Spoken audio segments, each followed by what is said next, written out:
Il y a 2000 ans, les chrétiens étaient encore si ardents et hashize zélés pour imyaka Dieu. ibihumbi bibiri ubwo abakristo bakaga Que ce soit la umuriro faim, bafitiye la umwete faim, Imana, la détresse, l'affliction ou la mort, byaba le inzara, feu de Dieu était dans imibabaro leur cœur. cyangwa urupfu, ntibyabuzaga ko Encore une umuriro fois, w'Imana oh uba Dieu. uri mu mutima wabo. Encore une fois, Wongere oh Dieu, wumve Mana, nanone umva Mana, laisse descendre le feu du ciel. umanure umuriro wo mu ijuru. Le temps de la fin est là.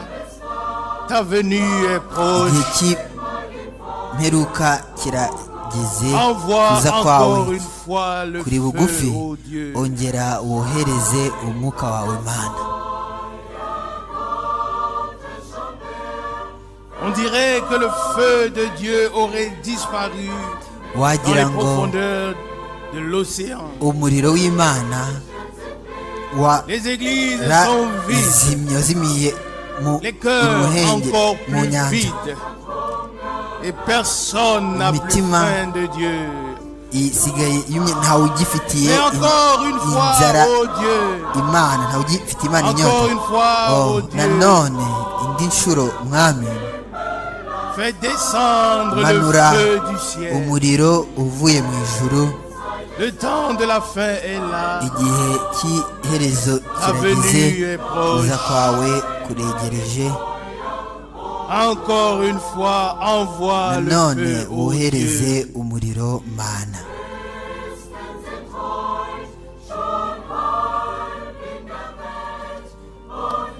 Les chrétiens sont aujourd'hui en partie dans le monde Uyu munsi et servent le abakristo diable comme leur igice Dieu. kimwe bari mu isi bakorera Satani C'est nk'Imana pourquoi yabo. il manque Nicyo cette gituma puissance babuze izo mbaraga qui régénère la vie et le feu de hindura l'amour de Dieu. ubuzima bukaba bushya Encore n'umuriro une fois, w'urukundo oh Dieu. rw'Imana.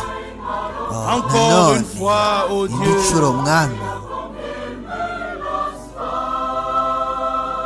laisse descendre le feu du wemere ciel. umuriro uwumanure uva mu ijuru. La fin, le Iherezo, temps de la fin est là. ibihe Ta venue est by'imperuka proche. birasohoye, kuza Encore une kwawe fois, kuri envoie bugufi, le feu, ongera oh wohereze Dieu. umuriro Mana. Encore une fois, oh Dieu, Nanone tu indi vois nshuro cette détresse. urabona Alors, fais aka kababaro, descendre le feu rero du ciel. manura umuriro uvuye mu ijuru. Allume encore ton feu Nanone sur les jeunes ucane et sur les umuriro wawe vieux, ku oh bakiri Dieu. bato no ku bakuze. Encore une fois, oh Nanone Dieu. Mana, Encore une fois, oh nanone Dieu. Mana, Laisse descendre ton feu du ciel. umanure umuriro wawe uva mu Le ijuru. temps de la fin est là. Igihe Ta cy'imperuka venue est kirageze, proche. kuza kwawe Encore kuregereje. une fois, Nanone envoie le ohereza feu, ô Dieu. umuriro Mana.